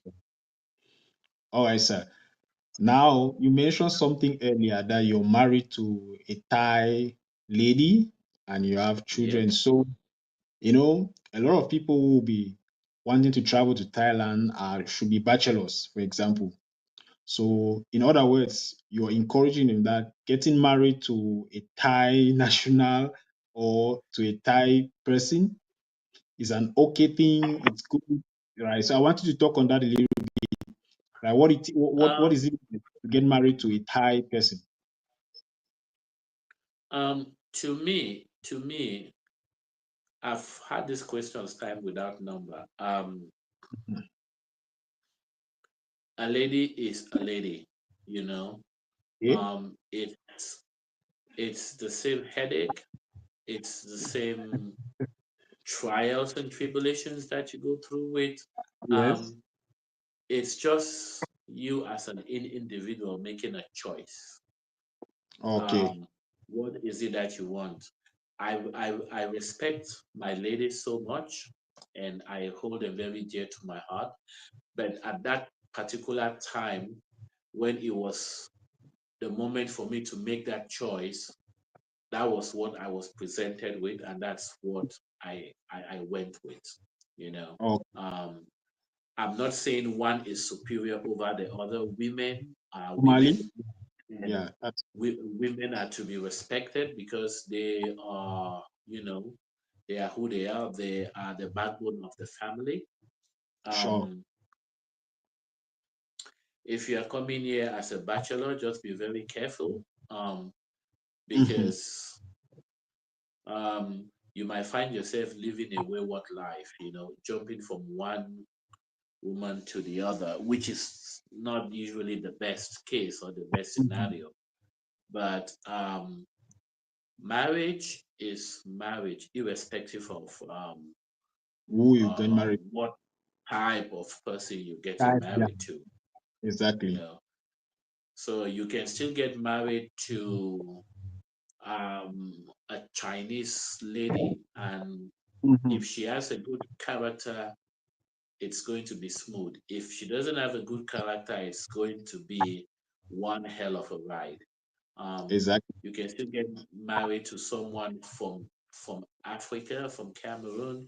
If they have Hmm. a good character, you guys have good chemistry, you can live the best of life. But if it does, if she doesn't have a good character, man, it's gonna be, Exactly. cats The and same. dogs all over the Exactly. place. So, Exactly. so basically, it just depends on what is it that you want out of life, what life presents you at that particular time of what you're looking for, Hmm. and you just take the bulls by the horn. So, um, I've been married now over what, 14 years. Hmm. Yeah. And we are still we are Wow. still standing strong, you know. I've been married for 5 months. So I'm still a baby in marriage. I've been married for 5 months. So slowly but surely we'll Well, get to 15 years and then cross to 20, 30 years. And as God gives us life, we'll continue to be there. So it's a good experience. well, I can testify that getting married is one a very good experience. one advice that I can give you is that the women are always right. Yeah, yeah, sure, sure. That's the They only advice I've gotten since I got married. It's they not are that's the always only right. advice I've got. Or should Even I say if my you are mom right, ju- is always just say, baby, I was so wrong. You are so right. right. So you don't have to be a yes sir man in marriage, right? No, no, no, no. Marriage is a partnership, Okay. you know. It's a partnership. It's like the common say we have in Cameroon, I scratch your back, you scratch my back. That's my back normally, yeah. You know, no. and you as the man, you have to take the lead to be able to be you should be able to provide for your family and your partner. I didn't say your wife, that's why I say it's a partnership. Your Partner, yeah. partner is just there, you know, to make sure that you are also strong while you provide for the family. You Mm-hmm. know, your partner is your support system. You know, so Wow. that's there is no rocket science. It's as simple as ABC. Okay. So teachers can come to Thailand to teach. The qualification is most Cameroonians are qualified to teach in Thailand. The salary is Yes, okay. Now, yeah. visa process and documents. So if somebody is available now, like, can you, like, what I'm trying to say is, can you support someone to come and teach in Thailand? Can you assist them in teaching in Thailand? Can you assist them in getting the required documents to teach in Thailand? Okay, so over the years, I've had so many people contacted me um, with this particular question, and I've always had my stand where I say I am not an agent. Um, if somebody comes to Thailand and they get in contact with me and there's an opportunity somewhere, Mm-hmm. I can recommend you and Okay. I can put my name as a reference. If I know you very well, I can vouch for you. But if I don't know you, please don't put my name because I've had cases where I sit and my phone rings and they're like, oh, and we're calling to ask about this person. I'm like, "Well, what? Yeah, I Mm. mean, if you want to use me as a reference, the least you could do is give me a heads up. You Okay. know, um, this is something I spoke about on CRTV a couple of like about 2 years ago about coming into Thailand. We have a lot of agents out there that are promising gold and silver, Mm-hmm. and they don't deliver on their promises. Okay. And people have to be very, very careful. Now, I'm speaking Normal. with respect to being um, the presidents of Cameroonians here in Thailand. Um, Okay. we've had a lot of issues with agents and false promises. You know, Yeah. Thailand has its peak season, and if you come during the wrong season, normally school is out in January. I left the Thai system a long time ago, so I'm trying to remember Remember. because with the international system, we follow the same calendar like how we have in Cameroon. Okay. School starts at the end of August, September school starts, and then Okay. by June school is out. So that's for the international system. But for the regular Thai system, school start in May. Mm-hmm. So January, February, so Mm-hmm. March, April, May. Those are the peak periods for you to come to Yeah. Thailand as a teacher and start looking for a job. Yeah. If you are coming to Thailand in December, I don't know what you are coming to do. You do. Okay. So there are peak periods. Excellent. Yes, people need to be very, very aware of this. And now, recently, I just learned that coming to Thailand is becoming very, very difficult these days. It's not as easy as it used to be. Okay. Because what happens is that um, Thailand and Cameroon do not have any diplomatic relations. So Okay. We don't have a consular here. We don't have an embassy here. Yeah. So Thailand doesn't have a consular, or do they have an embassy in Cameroon? So for Okay. Cameroonians, for you to be able to get a visa to come to Thailand, you have to travel to Abuja in Nigeria, where they have an embassy. Yeah. So recently, the ambassador that is there scrutinizes applications too much, and she issued a lot of rejections. Okay. She's very strict Mm. on giving visas. But the whole point is get a tourist visa, come to Thailand. You have maximum 90 days, and in those 90 days, you have to use those 90 days properly to secure a job. Yeah. And when you secure a job, there are some provinces, excuse me, there are some provinces that will convert your tourist visa to a working visa. Okay. And there are some provinces that will require you leaving the country to get a working visa. Okay. So um, those are things that people need to know and people need to be on the watch out for. That's why Normally. we have a Facebook page, we have an Instagram page, we have a Twitter page, um, where people can. We also have a TikTok page as well.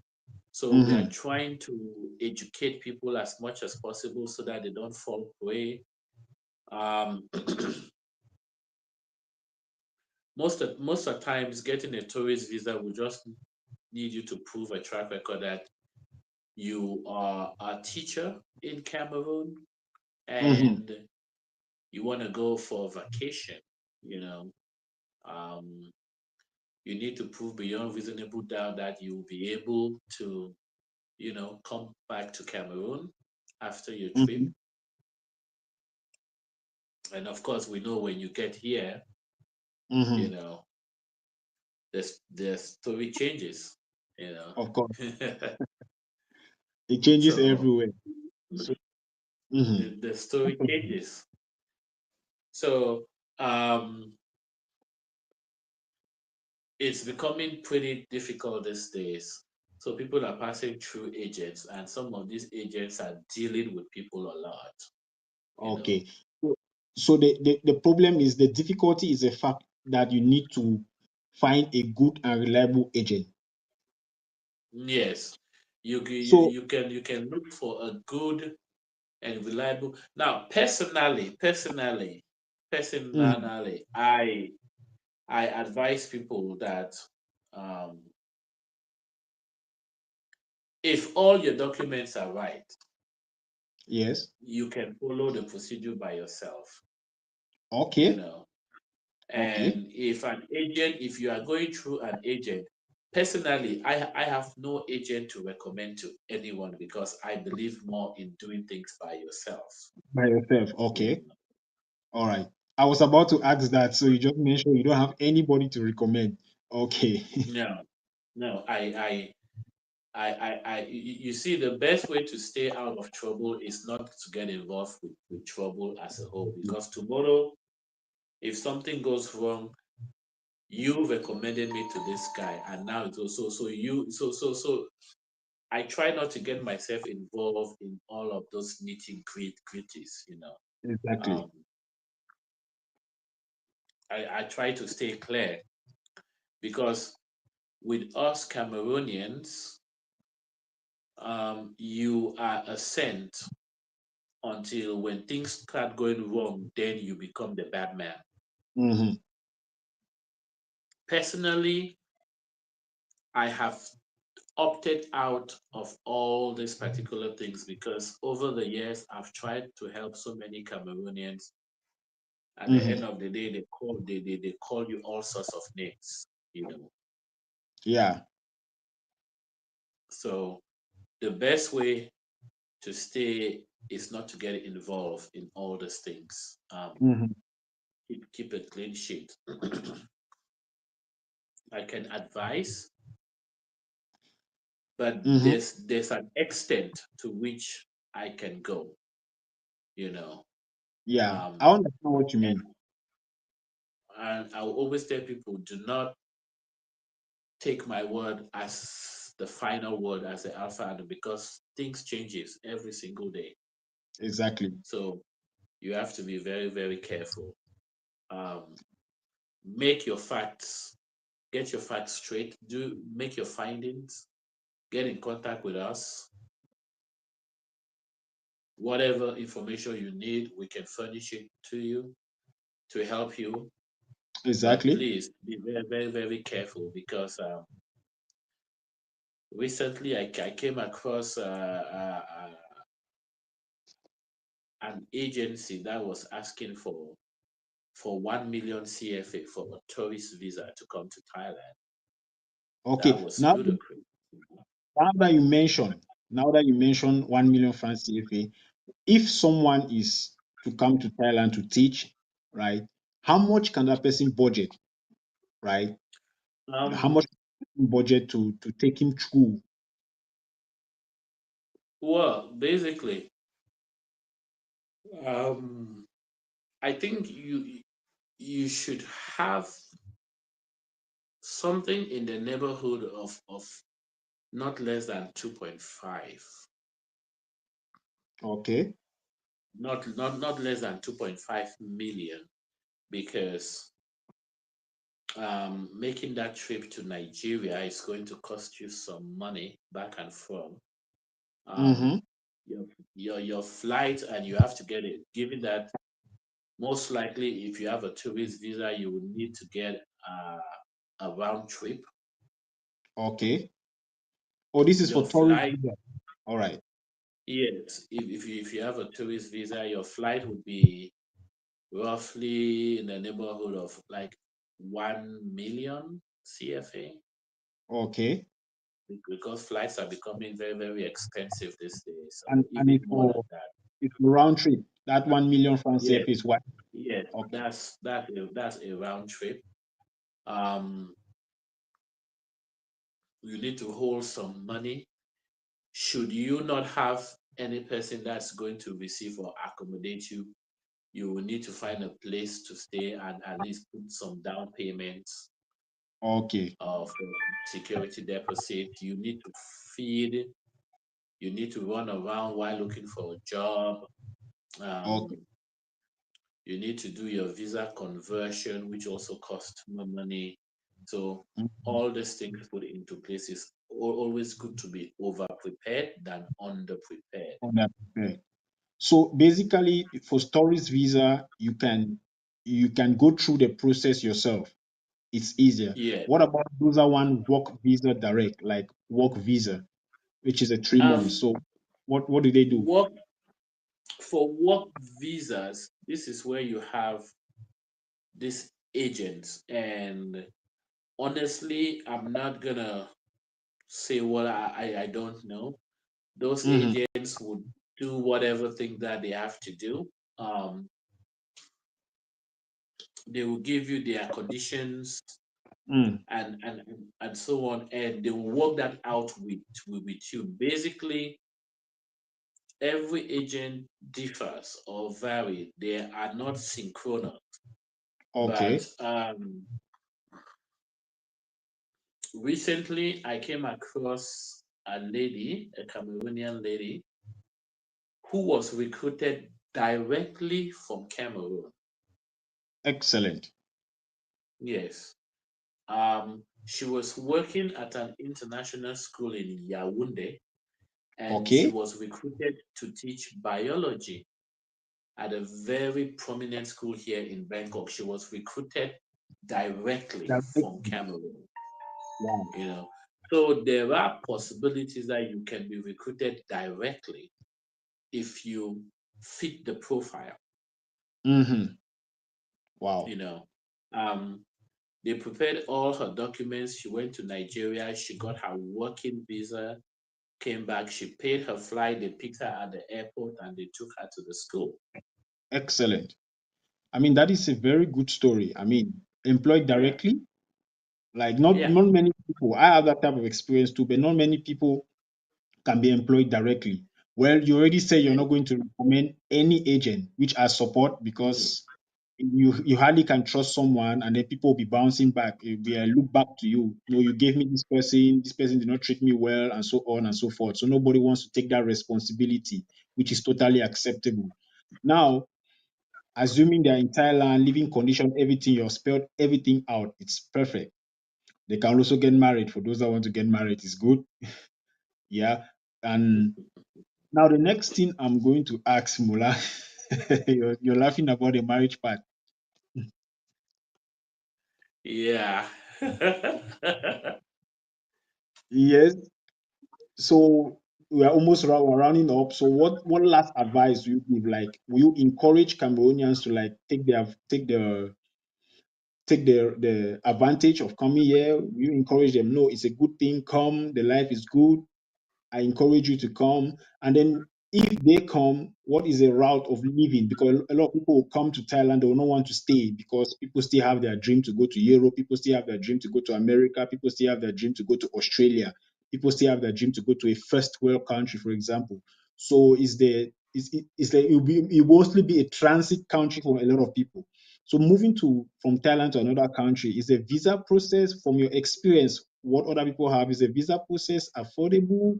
Is it okay? Is it as compared to Cameroon? Is there much difference? Are they issuing the visas for people to leave to other countries? um, okay, so my advice is first I'm gonna start with I recently had a friend from Canada who came to Hmm. Thailand to visit me um with his family. He's married to a Canadian and they have two kids. And when they came, at first, he was shocked when he Hmm. saw Thailand. Um, I took him to we rode the Sky Train. You know, Yeah. I told him that we can successfully do shopping in Bangkok without touching the ground, just moving, just moving with the Sky Train. And Oh, he was so impressed.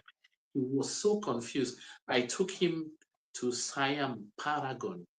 He was bamboozled. The wife was like, and the wife said, "Do that you is know so what?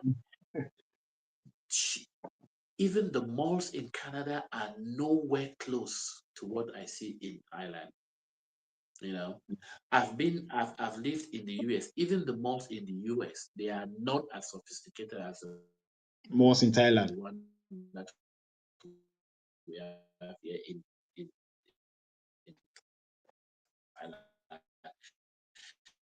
That's just the reality. Thailand is a third world country. It's a third world country, and the way it's the lifestyle is even way better than first world First world countries. country. Okay. Now now this friend from Canada, he was like, God, he's like, hey, you know, this place, they are very. I thought there would be very a lot of poor people, and I told him that I said, look, there is no way you can compare Thailand and Canada. Hmm. I s- I told him that first. We have been working around in Bangkok. How many homeless people have you seen? Hmm. Go to Canada, go to US. The worst is the US. Yeah. You find so many homeless people. There's like a whole street. I told him, I said, how many homeless people did you come across? If you Yeah, this, saw one, yes. But did you see any? If you did, tell me. I told him that you see, that's where you start looking, that's where you start knowing the stability of a country. mm-hmm. I said, okay. Secondly, Thai people don't like to travel. They don't like to live outside because their government have made it in such a way that they can live very comfortable in their country. Their country. You Wow. know, anybody can take a loan, get a car, and they have the right to buy a house and pay it till when they are 67 or 78 years old. They live Yeah. in their own house, they live comfortably, Mm-hmm. you know. So this is very, very different. But now, so many people don't look at it from that point of view. They look at it like Thailand is a transit Yeah. or it's a springboard. Now, depending on how you look at it, everybody has their own goal in life Mm-hmm. and everybody has their own ambition. Now, for me, particularly, I am at a position where I am not lacking. Yeah. Um, I can travel to wherever I want to at any time and Mm-hmm. still come back. I have a good job. I have my job security. So I Sure. ask myself, why would I want to give this all up and go start all over at fresh again in a different country? You know, I mean, now for your, that is just me.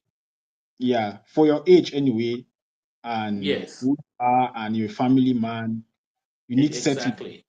So once you're You know, settled, movement is not a priority for you. But I know a lot of Cameroonians that young, vibrant people that want to move, they want to experience life. They just need the right you see, advice, the right place to be, and so yes. on. No, I've told most people that at a certain age you look at life differently. My Mm, daughter is Thai. This is her home country. This is where I'm going to be, you know. yeah. But for other people,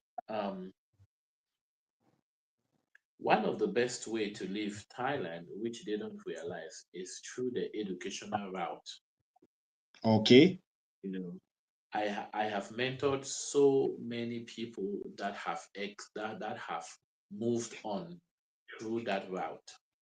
Okay. You know, and so many people are so focused that they fail to see the opportunities that are presented in front of them. Mm, You know, yeah. if you are determined, if you are a determined person, you can make it. You know, they are in most of these first world countries, they have all these hybrid programs that you can get engaged in. Okay. I know most. I think there's a friend of mine who is now in Canada who went through that route. There's one in New Zealand. There's one in the UK. There's one in Germany, where Okay. you take a degree program at a university that offers a hybrid program of online and Mhm. on-site. On site. Okay. So while you are here in Thailand, you are doing it online. And Online. when that time reaches, you know, you have to go finish this program on site. And that That is is your gateway. That is your that is ticket a out. very good. That is a very, very good initiative. That is a very good program for people who really, really want to travel. Right. I mean, you're Yes, winning both. You're getting a good standard degree, and then you're traveling to the area or to the country of your dreams at the same time. I mean, get to a hybrid program, start the online side in Thailand, and then you must finish your program on site, so you have to travel. Yes, yes, you have to travel, you know. Oh, And that's one thing people don't understand, and they fail to make research about, yeah. you know. Um the only limitation to that is the fact that it has to do you have to stick with the field of education, because that is what gives you grounds. Okay. Yes. So I do remember this friend of mine who went to Canada. When he approached me, I told him that, dude, you have to look at something in education. So Yeah. we sat, we went through, and I discovered that there is this field in Thailand which is becoming of very high demand: special education, teaching Okay. special education kids. You know, Okay. so we found a program with the University of Alberta, Mm-hmm. which was a hybrid program. He paid his fees. He did 1 year here in Yeah. Thailand. And when he went for his interview at the Canadian Embassy in Bangkok, they asked him why. So his main problem was that Thailand is moving into so much the special education field where they have a lack of teachers. And Okay. he doing this and finishing it will give him that opportunity to come back and give back to the community in To the Thailand community. that he's a part Very of. good. I mean, which consular will not listen to come back and You give know, to the community and be impressed? of course, of That's course, exactly what. they gave him the visa. They gave him the visa. He went there. He finished the 1 year. When he finished the 1 year, after that, the type of visa that he went on, he had to look for a job. They gave him 2 years to look for a job. He looked Okay. for a job. He took up another degree program. And before I realized, he had taken his wife and his 2 kids, and Mm. he was on his way to a permanent residency, you know. So Okay. the other guy in Germany is pretty much the same thing. The one in New Zealand is the same thing. So there are routes that you can take, but it's just that people are always. I'm telling people that you can do all these things by yourself on your own, but people are always looking for agents, agents, agents. Last week, I got a guy who told me that he has been scammed of 50,000 times, and that's almost a million CFA because of an agent. He said he paid a. So I asked him, you have already traveled abroad. You should already know how it happens Exactly. and what goes on here. You should be able to do this by yourself, you know. So there are Remember also that. there are Remember also that so many Cameroonian routes system. Yeah. that people can use. Going for seminars as well, but you need to build a track record, Sure. Very important. you know. So remember that Cameroonians, learn to do things yourself. Learn to do things yourself. It is very easy. An agent is not a There, consult.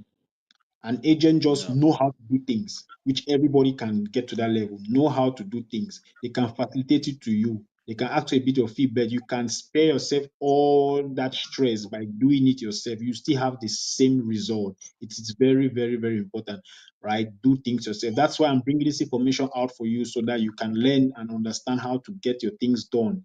If you think traveling is your goal, you can travel by doing things yourself. It is very, very important. Thank God, Doctor, it's here to enlighten us on that. So, Doctor, before we go, what is the future for Cameroonians in Thailand? Like, let me just conclude on that. What is the future? Any event coming up, Cameroonians in Thailand? um, well, every year we do have the cultural festival, the Camp Fest. Okay, So um, right now we are preparing very hard for the next edition of Camp Fest, which is okay, on the 5th and 6th of April next year. Um, okay. It's going to be very vibrant. We have Yeah, just five the months. yes, we are preparing. The planification is going on. We have a Mm, total of 13 cultural groups that have registered to participate in that event. Um, it's that time of the year where Cameroonians all over Thailand get together under their respective traditional groups and okay. exchange cultures and cuisine and fun. And we are looking forward. Everybody right now is just preparing their dancing shoes for Campfest Exactly. 2026. Myself, I'm waiting for my for my traditional regalia to be brought from Cameroon. Hmm. Um, the ladies are waiting for their kabas, the bakweris. We are very much prepared to take our name in that particular event. So Exactly. um, we are looking forward to that, and we welcome people from around the world. We're going to stream it live as well, Mm. so people can have a feel and be able to see how Cameroonians are doing it in this part of the world. So that's what we're looking forward to right now. Okay. Do the organization invite musicians like, for example, all these young and upcoming Cameroonian artists? Like, can you extend an invitation to some of them based on recommendations so that they'll have the opportunity to travel for a show, a tourist visa to Thailand for a show or something to boost their profile? We decided that since as it's just in its third, this is the third edition. Okay. um, we decided to first that the first four editions we are going to stick with Cameroonian artists that are based here in Thailand to spice the show. So Okay. because when you start something, it's always good to do, you evaluate, and then at some point in time where Yeah. you must have known how this would run exactly, then you can start looking on getting people from the outside. But first, Exactly. we are keeping it just within the Cameroonian community, within the confines. Um, last year on, we had three visitors who came to be part of the festival. We had a brother from the US, we had a brother from Japan, and we had one from China who also came to be a part of the cultural festival. And they were looking at how they could start something like this in their different environments. Um, Okay. Means Thailand is leading the way. Thailand is leading the way. I kid you not, even in the US, it has never happened before. I've spoken Mm. to people in the US who have been trying to ask me, how is this possible? How is this? You see, especially in the States, you might have a traditional come together of particular groups, you Yeah. know. Uh, um, um, you can have the Bakweri convention, the FACO America convention, but Yeah. it's just the Bakweris. You can have the Mecca convention, the Elite Cultural Association, but Hmm. there have never been that umbrella where you bring all the traditional groups under one umbrella. You Yeah. know, even the people in the UK some of them have been calling me, asking me how is that possible, how they could do that, and they were thinking that, oh, we could do this because Thailand is very small. I told them, oh, on the contrary, Thailand has 76 provinces. Hmm. It's not as small as you think. To leave Sure. Bangkok and go all the way to Surat Thani, or to go to Phuket, it's what? It's more than an 18 hours, journey. So they shouldn't think it's small. Hmm. So they were also confused, and that's one thing people don't understand. Thailand is very big. It's very, very big. You know, it's just that it's very developed because it has domestic airports. You Mm-hmm. know, so it makes traveling very very easy. You know, Okay. it's like I went to Cameroon and I met. He said, "Oh, you're from yes. I have my own daughter today in Thailand." And I'm just looking at the guy and I'm waiting for the punchline. And then he removes a picture and he says, "Yes, do you know her?" And I'm like, dude, Thailand is a freaking. I could literally stay for 6 years with somebody in that country and we still don't see each other. So Mhm. it's not just one place where we all, you think it's just a small place. That's how Thailand Mhm. is. No, it's a big country. It's a very big country. So we are Totally. doing our best. We are bringing people together. Um, we are celebrating culture. We are celebrating cuisines. And that is what makes us as a people here within the Thai community. All right. Okay, Mola, thank you very much. I mean, to us, we have come to the end of this session. But before we go, I'll read a shout out. We have a message from Emmanuel Gufo. I think he's the president of one of the Thailand community there. He said, "Una mash fire, like more power. Like most people are just listening, yeah. I heard Petit, happy for you. You know, most people are just commenting and appreciating the talk. Yeah, but that one was a special one. I wanted to do shout out to that. So before we go, let me just do shout out to one or two people. Like shout out to the Repexa community, which I belong. Shout out to the Catholic Education Authority. Shout out to my people of Sampit. Shout out to all my communities that I belong. Shout out to you, Mr. Kenny Desiree, Mr. Clovis Asti. Shout out to you, Java. Shout out to everyone. Thank you very much for watching. God bless you and keep it close. So thank you very much, Mula Ifange, Dr. Simon. Thank you very much. Your experience and your thoughts on everything we're speaking about is well appreciated. God bless you. We are going to have you some other time when we bring some other topic. We're going to invite you so that you come Definitely. share experience with us. And we really, really appreciate Definitely. it. God bless you. Thank you very much. And just tell us bye bye. All right, everybody. Have a good one. Take care of yourselves and each other. Thank you. Thank you. All right. God bless you, everyone. Don't forget to like, subscribe, and share. Ciao, ciao.